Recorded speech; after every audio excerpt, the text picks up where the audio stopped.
Stále to voláme dočasné. To slovo nám chutí, lebo je mäkké. Dá sa ním prekryť čokoľvek, čo by inak bolelo. Najprv to boli malé veci. Otvorené hodiny, zatvorené hranice, kontroly, ktoré len preventívne skontrolujú, či si v poriadku. A potom formuláre, ktoré na chvíľu nahradia normálny život. A my sme to prijali, lebo dočasné znamená, že raz to skončí.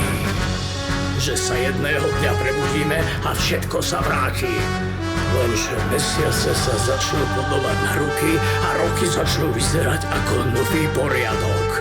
Najhoršie je, že sa neprispôsobí len systém. Prispôsobíš sa ty.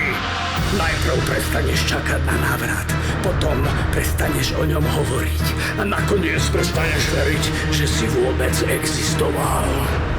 A keď sa niekto opýta, či ti to neprekáža, povieš niečo múdre. Je to nutné, je to zložité, aspoň je pokoj.